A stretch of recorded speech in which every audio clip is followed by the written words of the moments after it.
우리 주님의 은혜와 평강이 이 시간 각자의 자리에서 하나님께 영과 진리로 예배하는 모든 성도님들께 넘치기를 원합니다. 저희가 처음 가는 곳을 갈 때면 요즘은 내비게이션이 있어서 참 편하게 갈 수가 있습니다. 그런데 내비게이션이 없다면 우리가 어떻게 길을 갈까요? 한 10년 전만 해도 우리가 내비게이션 없이 길을 찾아 다녔습니다. 지도로 미리 갈 곳의 길을 확인하고 도로 위에 표지판을 확인해 가면서 그렇게 갈 것입니다. 근처에 도착해서 한 번에 도착지를 찾지를 못한다면 지나가는 사람들에게 길을 물어보며 찾기도 합니다. 제가 중국에서 선교사로 있을 때였습니다. 제가 사역지로 가던 곳이 해발 한 3,800m 정도 되는 티벳의 산속에 있는 마을이었습니다. 그곳에 가면 늘 머물던 집이 있습니다. 그곳에서 근처 마을을 다녔는데 한 번은 좀 더 먼 곳에 있는 마을을 답사를 가기 위해서 떠난 적이 있습니다. 당시에도 스마트폰을 사용을 했기 때문에 미리 사전에 중국 지도를 다운을 받아서 지도로 마을을 확인을 했습니다. 찾았습니다. 그렇게 길을 확인을 하고 출발을 했습니다. 그런데 산속이라 지도가 자세하게 그려있지 않아서 마을을 찾아가는데 고생을 꽤 했습니다. 가는데 개울도 있어서 신발이 젖기도 했고 지도에 없는 마을이 나와서 목적지로 착각을 하기도 했습니다. 또 마을도 없는 곳에 집이 있어서, 그리고 또 티벳 사람들이 무서운 개들을 키우는데 이 개가 짖고 달려들어서 도망을 치기도 했습니다. 지도만 보고 믿고 갔는데 실제 길은 지도하고는 너무나 달랐습니다. 지도상으로 매우 가까워 보이기도 했는데 걸어서 4시간 만에 도착을 했습니다. 지도가 있어도 길을 찾는 것이 쉽지가 않았습니다. 하물며 지도도 없는 길을 우리가 간다라고 한다면, 그리고 그 길이 처음 가보는 길이라고 한다면 어떨까요? 길이 있는 것도 아닙니다. 길을 만들며 가야 합니다. 게다가 그냥 평지도 아닙니다. 산도 있고 계곡도 있고 협곡도 있습니다. 그 길이 광야라 물도 부족합니다. 물을 찾아 길을 나서야 합니다. 뿐만 아니라 나를 믿고 따라오는 사람들이 200만 명이나 됩니다. 여러분들 그 상황에서 여러분들은 어떻게 길을 찾으시겠습니까? 앞에 보이는 산으로 간다고 해도 실제로 길을 가다 보면 갑자기 그 앞에 계곡이 나타나기도 하고요. 강이 나타나기도 합니다. 혹은 갑자기 낭떠러지가 있을 수도 있습니다. 그곳을 넘어가기 위해서는 눈으로 보는 것은 바로 앞이지만 길을 한참을 돌아서 내려갈 수 있고 건너갈 수 있는 길을 찾아야 하기도 합니다. 성도 여러분, 이러한 길이 광야의 길이었습니다. 이스라엘 사람들이 걸었던 광야 길이 이렇습니다. 특히 시내산으로부터 시작해서 유대 산지로 올라가는 길은 그냥 평평한 광야가 아닙니다. 우리가 흔히 광야라고 생각을 하면 사막과 같이 생각을 하는데 그냥 이렇게 평평하며 구릉이 있는 그런 길이 아닙니다. 언제 어디서 앞을 가로막는 와디가 있을지, 계곡이나 협곡이 있을지 알지 못합니다. 그리고 우리가 흔히 와디라고 하는 우기 때 비가 오면 강이 됐다가 건기가 되면 말라버리는 그런 와디가 있는 곳은요, 길이 그냥 이렇게 강이 평평하게 내려갔다 올라오는 게 아닙니다. 물살에 의해서 흙이 파이기 때문에 와디로 가는 길은 낭떠러지기처럼 훅 꺼지는 길이기도 합니다. 그러한 곳을 지나기 위해서는 정말 안전하게 그 길을 갈 수 있는 길을 찾아야 했습니다. 오늘의 말씀이 바로 이스라엘 사람들이 그러한 광야길을 어떻게 갔는지를 우리에게 알려주는 본문의 말씀입니다. 특별히 오늘 말씀에는 2가지 이야기가 함께 나오고 있습니다. 하나는 29절에서 32절까지 모세가 길의 안내를 받기 위해서 처남인 호밥에게 부탁을 하는 그런 이야기입니다. 그리고 33절에서 36절은 하나님께서 이스라엘을 어떻게 인도하셨고 모세는 어떻게 하나님의 인도함을 받았는지에 대한 기록입니다. 그런데 이 두 기록을 보면 어떻게 보면 상반된 듯합니다. 앞의 이야기는 모세의 불신앙의 모습 같고 뒷이야기는 모세의 믿음을 볼 수 있는 듯 보입니다. 그러나 오늘의 말씀은 이 두 사건을 통해서 모세의 불신앙과 모세의 신앙의 모습을 보여주려고 하는 것이 아닙니다. 도리어 인간적인 최선의 노력을 하고 나서도 그렇게 하고서도 하나님을 의지하고 하나님의 인도하심을 받았던 모세의 지혜로움과 믿음을 보여줌으로써 성도들이 광야 같은 이 험한 세상에서 어떻게 살아가야 할지를 알려주는 말씀입니다. 그렇습니다. 2020년부터 시작된 코로나19의 위협이 아직 끝나지 않았습니다. 광야 같은 인생길에서 어쩌면 우리는 아주 험난한 길을 지금 가고 있는지도 모릅니다. 나중에 뒤돌아보았을 때 이때가 2020년이 또 2021년으로 넘어가는 이때가 가장 힘든 고행길이었다라고 우리가 고백할지도 모릅니다. 이 힘들고 어려운 길을 잘 가는 지혜는 다른 것이 아닙니다. 하나님의 인도하심을 받고 그 인도하심에 순종하며 나아가는 것입니다. 그런데 그 인도함을 받기 전에 우리가 할 수 있는 최선의 노력을 다해야 할 것입니다. 오늘의 말씀을 통해서 이러한 지혜를 얻는 복된 시간이 되기를 소망합니다. 특별히 2021년을 시작하고 두 번째 주일입니다. 아직 50주나 남은 이 2021년을 살아가는 데 있어서 오늘의 말씀이 우리의 삶을 인도하는 방향키가 되기를 간절히 소원합니다. 우리가 이제 말씀을 다시 한번 보면은요, 29절에서 32절은 모세가 장인인 르우엘의 아들, 그러니까 모세에게는 처남이 되는 이 호밥에게 동행할 것을 요청하고 있습니다. 그런데 이 호밥이 처음에는 거절을 합니다. 그런 호밥에 거듭해서 모세가 간청을 하고 있는 이야기입니다. 먼저 우리가 29절을 다시 한번 보겠습니다. 모세가 모세의 장인 미디안 사람 르우엘의 아들 호밥에게 이르되 여호와께서 주마하신 곳으로 우리가 행진하나니 우리와 동행하자. 그리하면 선대하리라. 여호와께서 이스라엘에게 복을 내리리라 하셨느니라. 아멘. 모세가 처남인 호밥에게 함께 동행하자라고 간청하고 있습니다. 그러면서 하나님께서 이스라엘 백성들에게 젖과 꿀이 흐르는 땅인 가나안 땅을 주시고 또한 복을 내리실 것이니까 내가 우리들과 함께 그 땅에 가서 하나님께서 내려주시는 복을 함께 누리자, 이렇게 이야기합니다. 그런데 이 좋은 권유를 호밥이 거절을 합니다. 그러면서 자신의 고향으로 돌아가겠다라고 이야기합니다. 30절의 말씀입니다.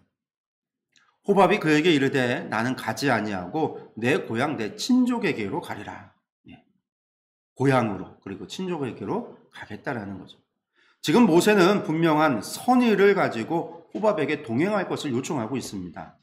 하나님께서 이스라엘에게 주실 복을 함께 나누자고 이야기합니다. 모세가 이처럼 호밥에게 하나님의 약속을 제시하며 자신들과 동행할 것을 요청할 수 있는 이유는 무엇일까요? 어떻게 보면 하나님의 약속은 이스라엘에게 주신 약속 같습니다. 그것을 모세가 마음대로 이렇게 이민족인 이 호밥에게 나누어 주겠다라고 이야기할 수 있을까요? 이것은 모세가 하나님의 권한을 월권하는 것은 아닐까요? 우리가 이렇게도 생각해 볼 수 있습니다. 그러나 그렇지 않습니다. 민수기 강해를 해오면서 제가 이런 이야기를 한 적이 있습니다. 지금 이스라엘의 12지파란 혈통으로만 이루어진 것이 아니다라고 이야기했습니다.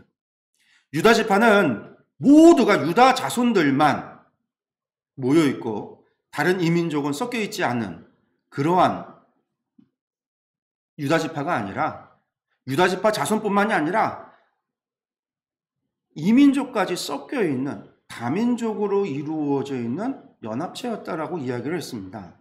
그렇습니다. 시내산 언약을 통해서 세워진 이스라엘은 다민족 지파의 연합체입니다.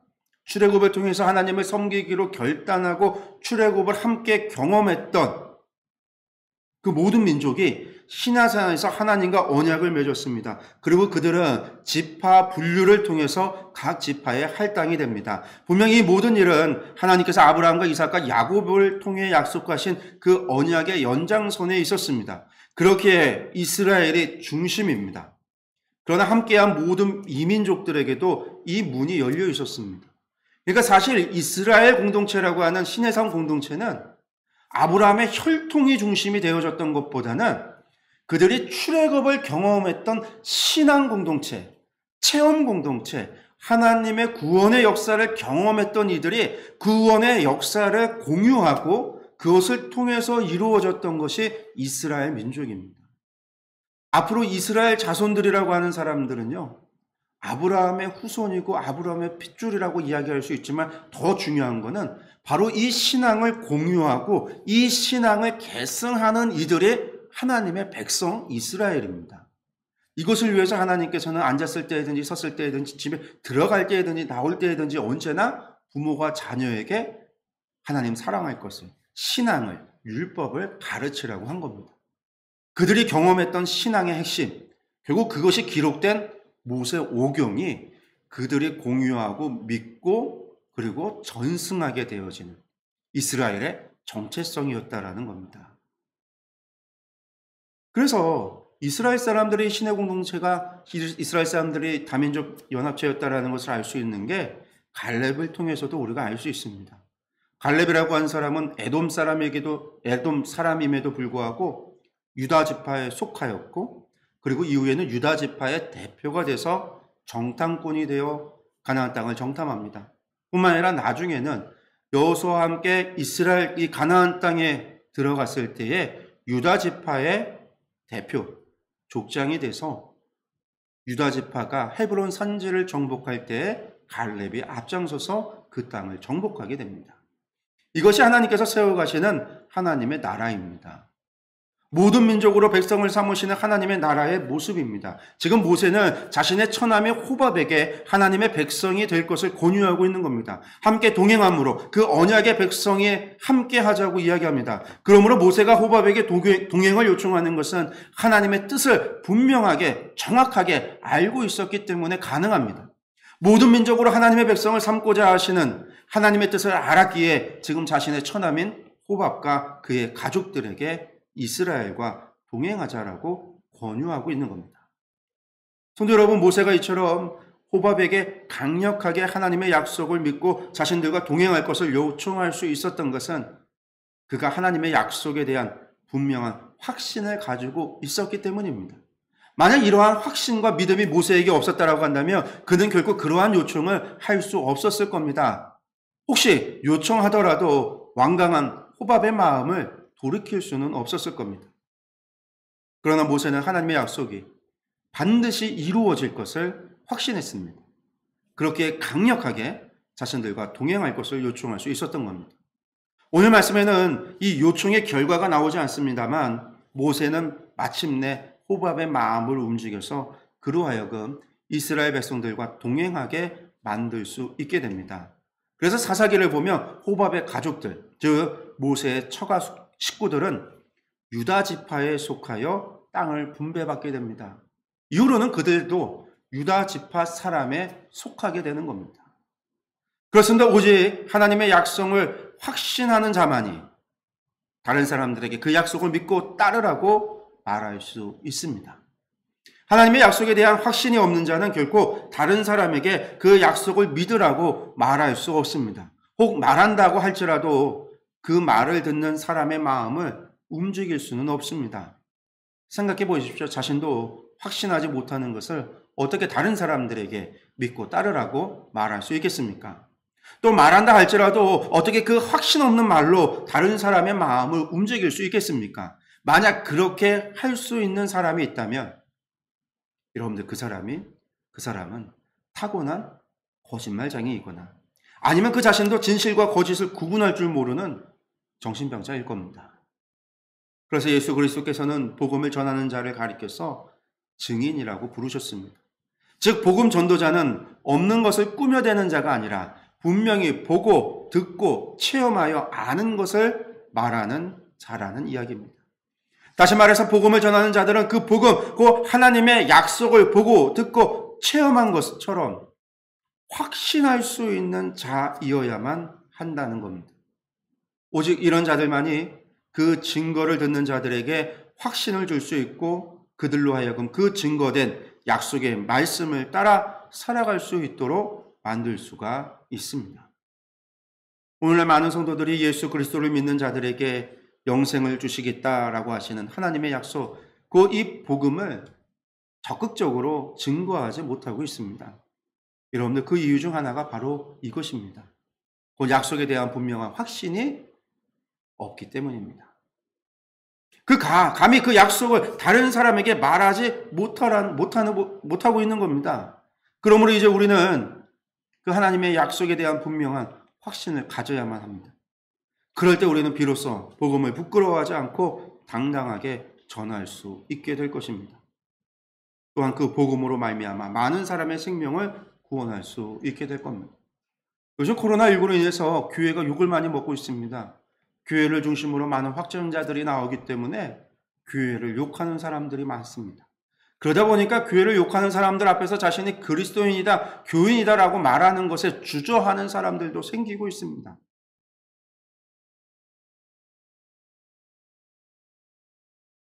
여러분들, 복음을 부끄러워하지 마시기 바랍니다. 복음은 우리에게 영생을 얻어다 주는, 우리에게 영생을 가져다 주는 유일한 길입니다. 그것이 진리이고 참된 생명의 길입니다. 이것에 대한 믿음의 확신을 가지시기 바랍니다. 2000년 동안 교회의 역사 가운데 교회가 세상으로부터 손가락질 당하지 않은 적이 없습니다. 그렇습니다. 지금도 똑같은 때입니다. 요즘만 특별한 때가 아닙니다. 지금이 말세라 그런 것도 아닙니다. 여러분들, 늘 그래왔습니다. 여러분들, 그 상황 속에서도, 지금 이 상황 속에서도 결코 복음을 부끄러워하지 말고 하나님의 약속에 대한 분명한 확신을 가지고 하나님의 말씀을 믿고 그리스도인으로서의 삶을 살아가는 저와 여러분들이 되기를 간절히 축원합니다. 그러나 호밥은 이 모세의 권유에 처음에는 분명히 거절을 합니다. 30절의 말씀처럼 자신의 고향 친족에게로 가겠다라고 거절을 합니다. 여러분들, 그러나 모세는 포기하지 않습니다. 약속에 대한 믿음의 확신을 갖기에 결코 포기할 수 없습니다. 그는 분명한 약속을 믿고 있었기 때문에 다시금 거듭해서 호밥에게 간청을 합니다. 우리 31절과 32절의 말씀을 보겠습니다.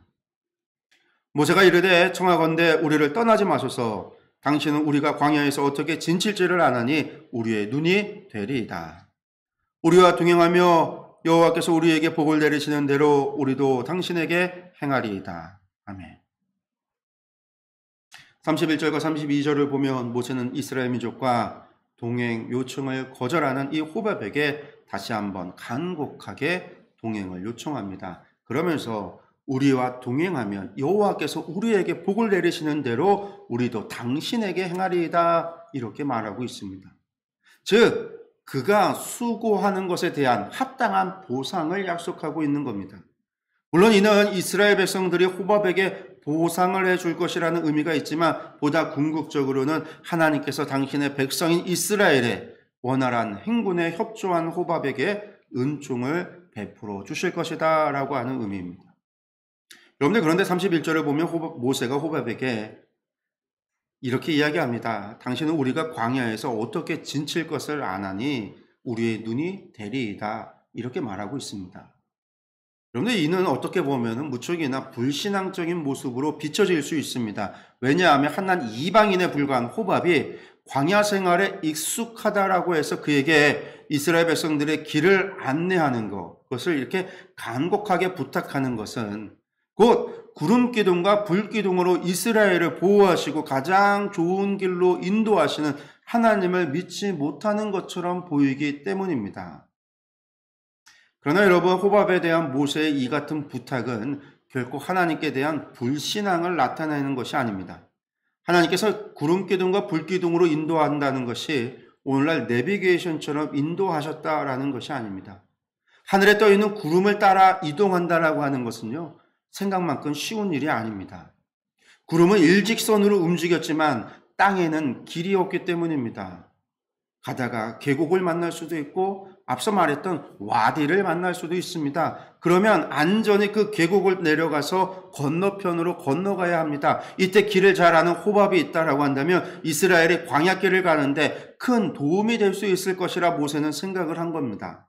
즉, 하나님의 인도하심을 더 잘 받기 위해서, 안전히 하나님의 인도하심을 받기 위해서, 또 혹시 모를 위협으로부터 백성들을 안전히 인도받기 위해서 하나님의 구름기둥이 멈춰있는 그 땅에 대한 지식을 얻기 위해서 호밥의 도움이 필요하다라고 생각을 했던 겁니다. 이처럼 하나님의 일을 함에 있어서 여러분들, 세상적인 방법이나 세상적인 재능을 우리가 결코 무시해서는 안 됩니다. 하나님의 일을 하는데 인간의 재능이 무슨 소용이 있겠느냐라고 생각하는 것은 참으로 어리석은 일입니다. 하나님께서는 결코 인간의 두 손을 묶어두고 하나님 혼자서 독단적으로 일하시는 분이 아니십니다. 여러분들 키가 6규빗 한 뼘에 달했던 골리앗, 거의 3m에 달했던 이 골리앗을 단숨에 쓰러뜨렸던 다윗을 생각해 보십시오. 여러분들 그가 골리앗을 쓰러뜨리고 블레셋과의 전쟁을 승리로 이끌 수 있었던 것은 분명 하나님의 역사였습니다.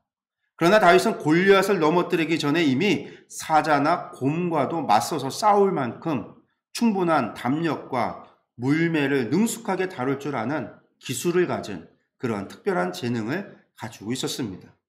여러분들 세상 모든 목자들이 사자나 곰과 맞서 싸울 수 있는 것이 아닙니다. 세상 모든 물매를 다루는 자들이 사자나 곰으로부터 자신의 양을 지킬 수 있는 것도 아닙니다.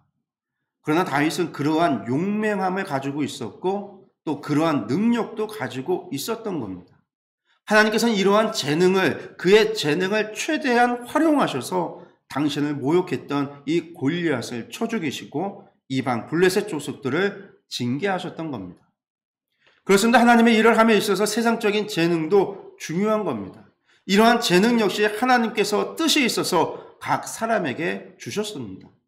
그러므로 우리는 결코 하나님의 일을 한다라고 해서 세상적인 재능을 무시해서는 안 됩니다. 오히려 할 수 있는 대로 더욱 많은 재능을 발견하고 개발해서 하나님의 영광을 위하여 사용해야 할 것입니다. 그런데 사실 모세도 광야하면 모르지 않았습니다. 여러분 생각해 보십시오. 모세가 40년간 이 미디안 광야에서 생활하면서 양을 치던 목자였습니다. 이 미디안 광야라고 하는 것이 지금 시나이 반도를 이야기합니다. 신광야, 바람광야, 이 광야들, 지금 이스라엘 백성들이 40년 동안을 이제 방황하게 되어지는, 여러분들 그 땅이 미디안 사람들이 살던 지역이에요. 모세가 그 미디안 사람들이 살던 곳에서 양을 40년 동안 친 겁니다. 양을 치기 위해서 가장 중요한 것은요, 오아시스가 어디에 있는지, 물이 어디에 있는지를 알아야 되고, 그 길을 가기 위한 안전한 길이 어딘지를 알아야 되는 거예요. 40년간 살았다고 한다면 모세도 전문가 중에 전문가라는 이야기입니다.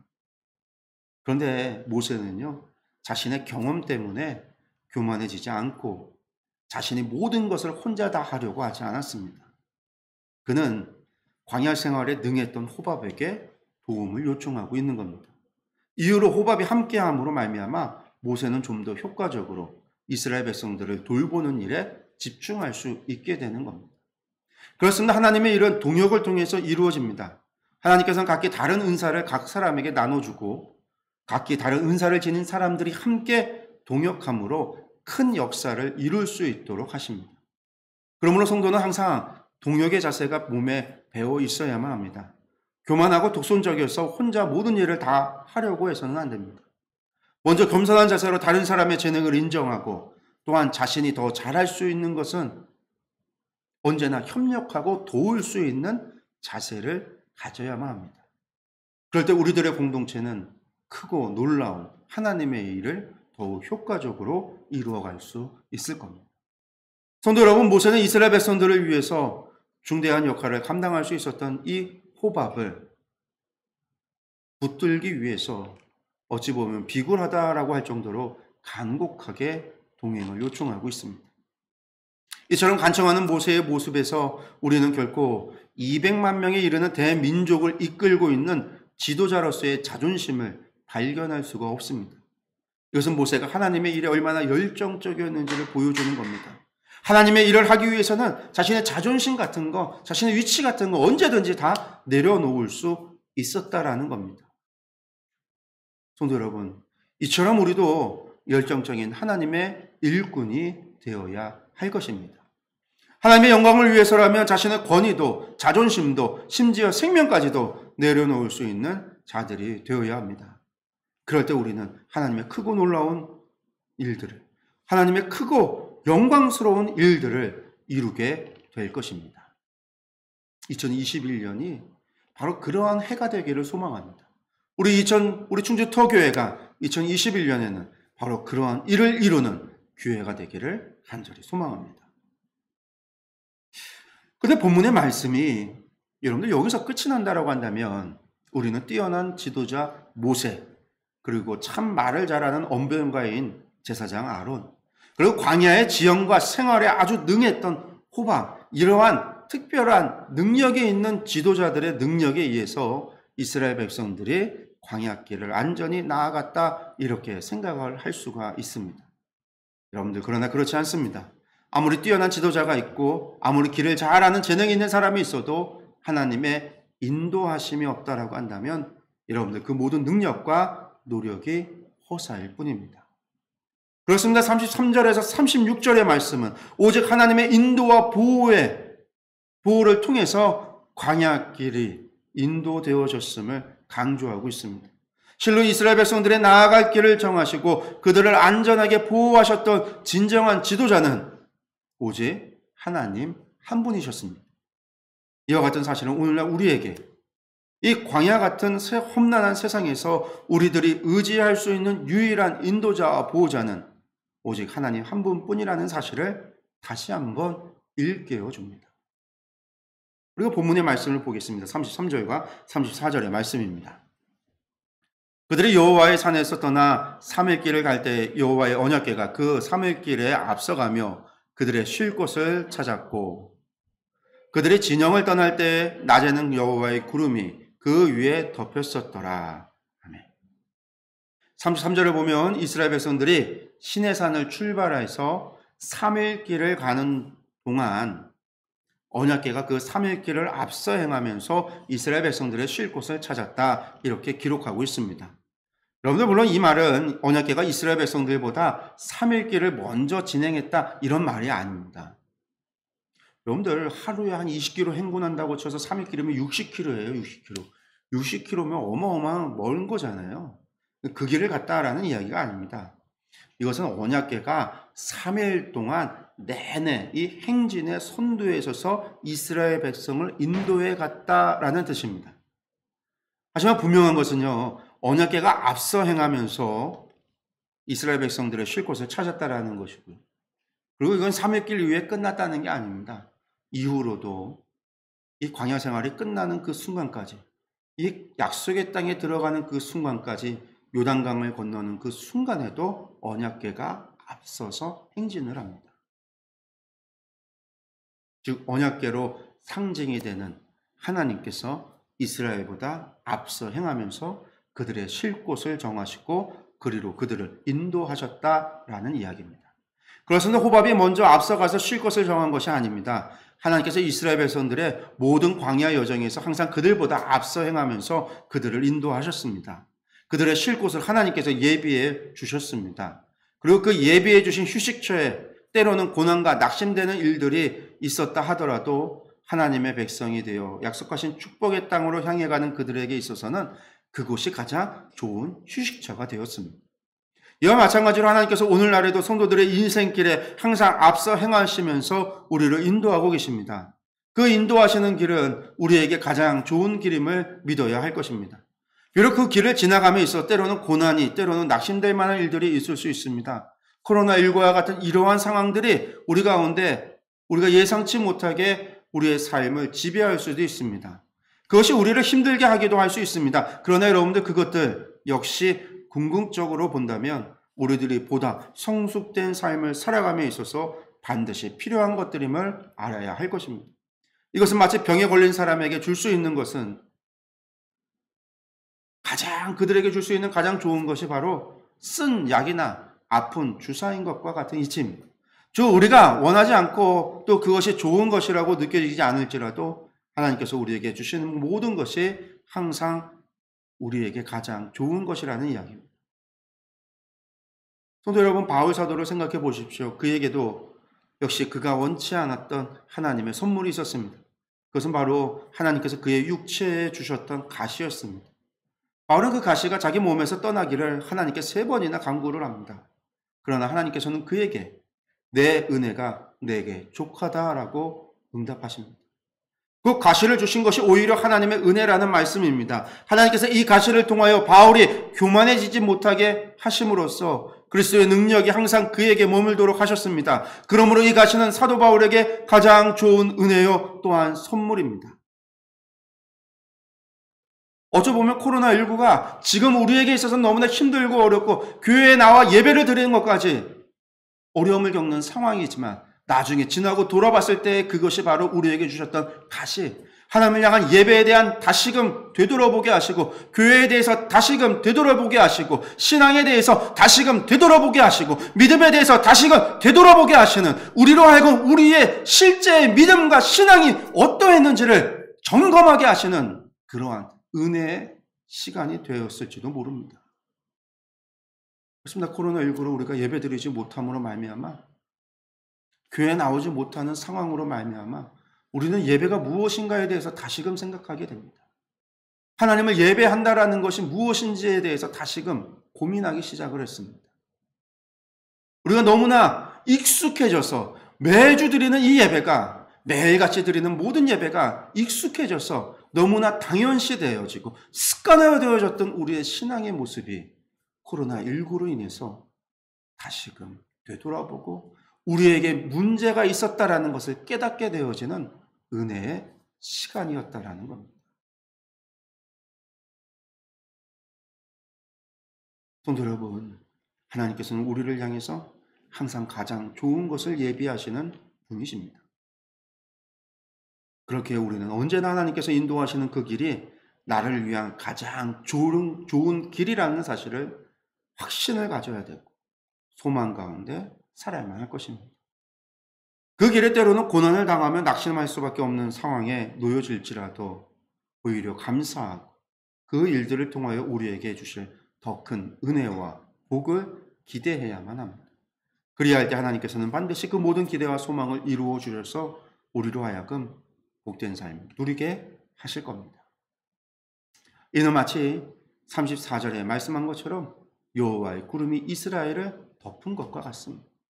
즉 거대한 구름막이 지붕처럼 이스라엘 백성들의 머리 위를 덮음으로 말미암아 여러분들 그들은 뜨거운 태양 아래에서도 안전하게 행진을 계속할 수 있었던 겁니다.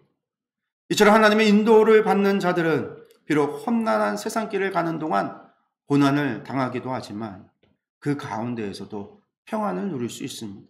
그래서 다윗은 시편 23편에서 단지 푸른 초장과 쉴만한 물가에서뿐만이 아니라 사망의 음침한 골짜기 가운데에서도 해를 두려워하지 않고 평안할 수 있음을 고백했습니다. 사실 이 세상은 성도들에게 푸른 초장이나 쉴만한 물가와 같은 곳이 아닙니다. 오히려 광야와 같이 험준한 곳입니다. 사망의 음침한 골짜기와 같은 곳입니다. 그러므로 상황과 형편으로만 본다면 우리들은 이 세상에서 단 한순간도 평안을 누릴 수 없는 존재들입니다. 하지만 하나님께서 우리와 함께 하시며 우리를 친히 인도하시기에 상황이 아무리 좋지 못하고 형편이 아무리 어려울지라도 우리는 평안과 안식을 누리며 살아갈 수 있는 겁니다. 그렇습니다. 하나님의 인도를 받는 자들은 광야에서도 폭풍이 치는 바다에서도 또 그 어떤 고난과 환난 중에서도 심령의 평안을 누릴 수 있습니다. 이 평안은 세상 그 무엇으로도 빼앗을 수 없는 견고하고 안전한 평안입니다. 그러므로 하나님의 보호하심을 받는 모든 성도는 항상 이러한 평안을 누리며 살아가야 하겠습니다. 상황이 나빠졌다고 해서 고난이 닥쳐왔다고 해서 평안을 빼앗긴다면 그것은 하나님의 보호하심을 신뢰하지 못하는 불신앙적인 태도입니다. 우리는 오직 전능하신 하나님의 안전하신 보호하심을 확실히 믿으며 결코 흔들리지 않는 평안 가운데 항상 살아가야 할 것입니다. 여러분들 그것은 하나님의 역사를 믿음으로 말미암아 가능한 일입니다. 구름으로 이스라엘을 덮으셨던 하나님의 그 초자연적인 역사를 바라보며 하나님의 살아계심과 함께하심을 믿었던 이스라엘 백성들, 그러므로 누렸던 그들의 평안, 여러분들 그것이 우리에게 있기를 간절히 축원합니다. 그럼 여러분들 이러한 하나님의 인도를 받아 평안 가운데 살아갈 수 있는 비결은 무엇일까요?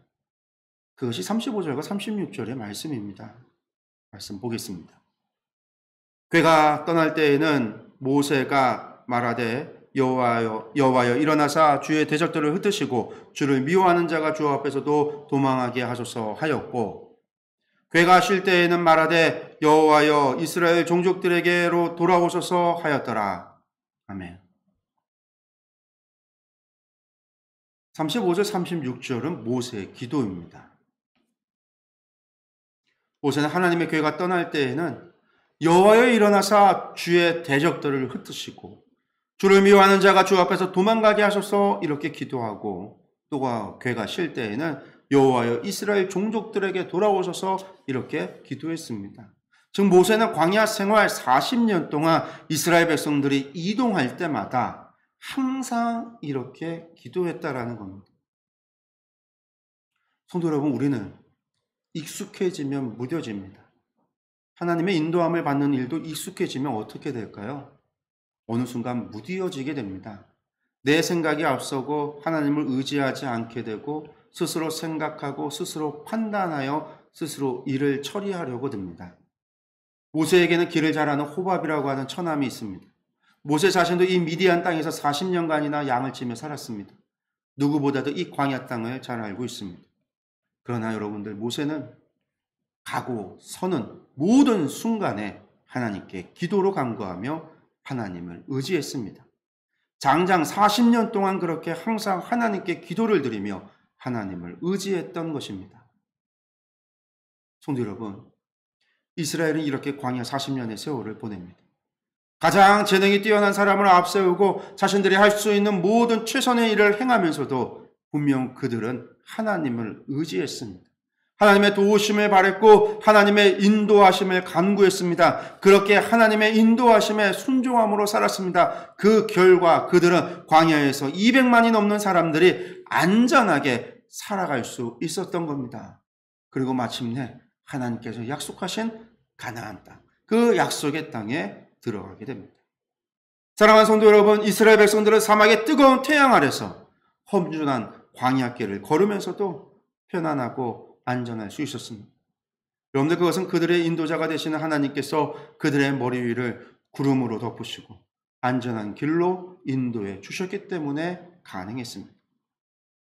이처럼 하나님께서 인도자가 되실 때 그 하나님의 인도를 받는 자들은 가장 안전하고 편안할 수 있습니다. 그러므로 우리도 이러한 하나님의 인도를 받으며 살아가는 자들이 되어야 할 것입니다. 아무리 코로나가 기승을 하고 확산이 된다 할지라도 여러분들, 우리가 하나님의 인도를 받고 하나님을 의지하고 살아간다면 하나님의 그 구름으로 우리를 장막과 같이 덮으시고 우리와 함께 하신다면 우리는 그때에도 편안의 삶을, 샬롬을 누리며 살아갈 것입니다. 여러분들, 결국 내 맘대로 살아가다가 그렇게 실패하는 인생 되지 마시기 바랍니다.